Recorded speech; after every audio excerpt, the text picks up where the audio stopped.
TYT Sports, everybody. Friday morning here with Dan Keston, executive producer at TYT Sports. Jason Rubin here with you also. The Knicks and the Cavs. The Knicks, I don't want to say steal a win from the Cavs because I do feel the refs had a major part in this game, giving a lot of bad calls towards the Knicks. And we were talking about this a little bit before. What are your thoughts about the NBA refs in the first 3 games of action? I think the NBA refs are the worst refs in any league.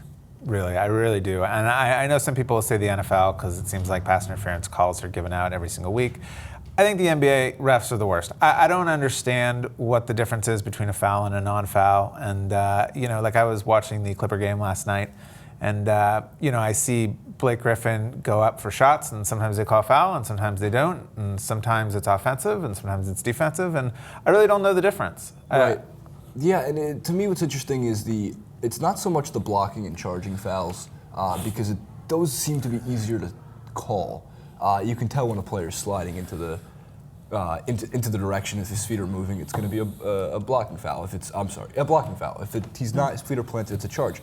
I guess my direct example of a really bad call, or where the refs, or where at least you're saying, it's a gray area.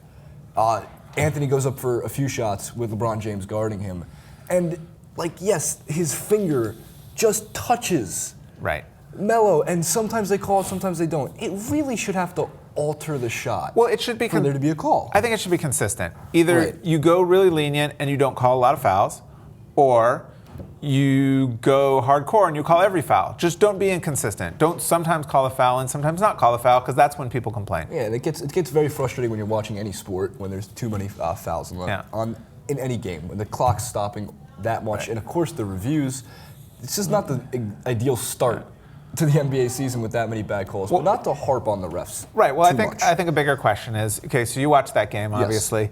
Yes. Does it mean anything? I mean, this is really early in the season. Does it mean anything for the Knicks? Does it mean anything for the Cavs? Here's what I took away from the Knicks. One, I'm ecstatic that they did win. As a Knicks fan, as a homer here for the Knicks. And they're 1-1 instead of starting off the season potentially 0-4 because their schedule is brutal for the first few games. I don't think it means that much for the Knicks. I think it means nothing for the Cavs.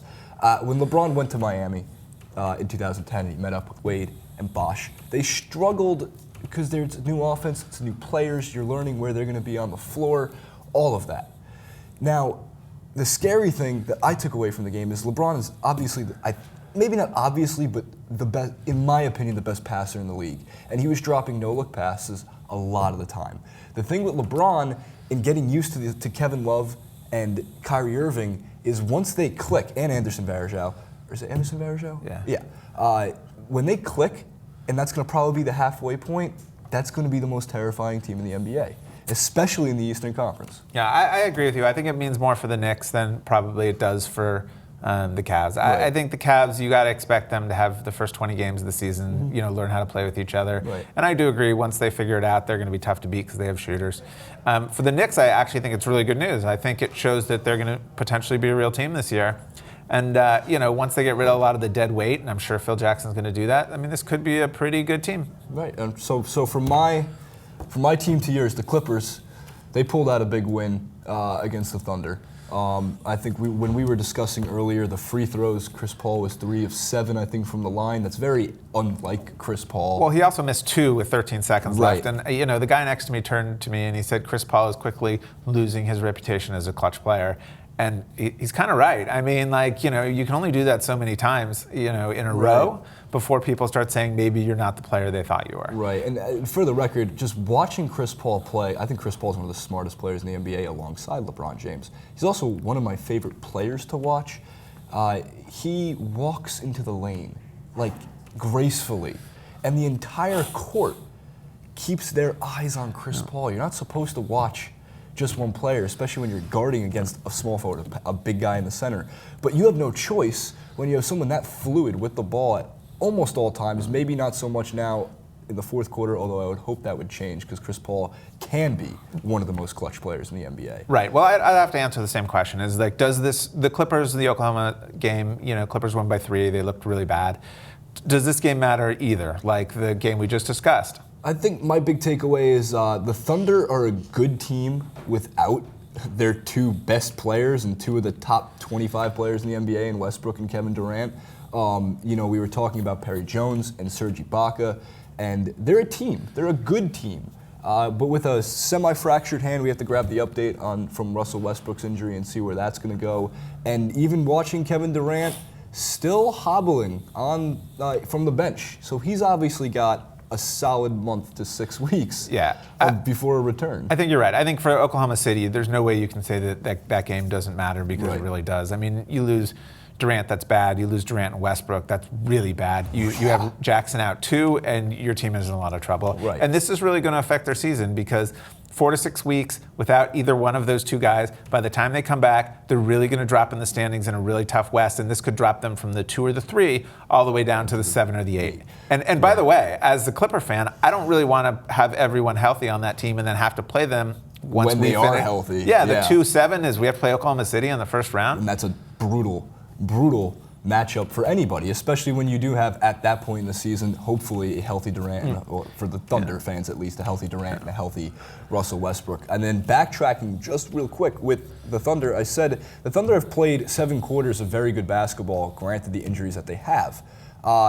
Against the Blazers in their opener, I think that was in Portland, before Lillard started going off from three-point range and Aldridge once again becoming better every single year, the Thunder were neck and neck with that team for 3 quarters, and then the Blazers took off in the 4th. So Westbrook had 36 points in those first 3 quarters, and then really fell apart. He was, I think, 1 of 6 or 7 in the 4th quarter.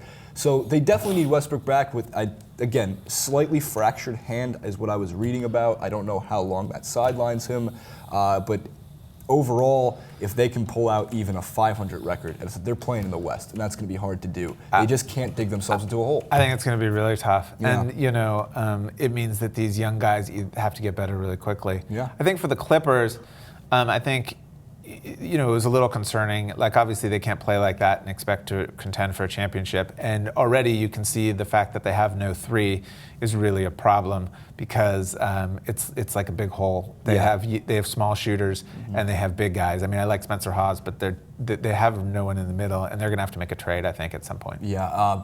By the way, play of the game, at least the highlight of the game, from Clippers Thunder. Chris Paul behind the back to Blake Griffin to DeAndre Jordan right above the rim. My God, it's just probably one of the most fun teams to watch in the NBA. I'm not a Clippers fan, but I will be watching a lot of Clippers basketball, especially being here in Los Angeles. It's a great reason to. So real quick, before we exit the clip, head out for the weekend, Cavs play the Bulls tonight. Who's going to win? I think the Bulls are going to win. I really do. I don't think the Cavs are there yet. I think it's going to take them a little while to get settled. Get settled in. But again, if this game was being played 4 months down the road, I would pick the Cavs. Yeah, I agree with you on that one. LeBron had 8 turnovers. I don't think that's going to be a steady number for the rest of the year. But it's exciting to see what I would hope to be the Eastern Conference Finals in the Cavs. Well, second game of the season. I'll tell you one thing. If the Cavs do lose, I promise you that TYT Sports will not be talking about the fact that they're 1-2, because it doesn't matter. That's true. That is very true. It won't matter. All right, guys. Thanks so much for tuning in to TYT Sports. Don't forget to follow us on Twitter at TYT Sports, and please do us a big favor and subscribe for more free, awesome sports news and coverage. We'll see you next week.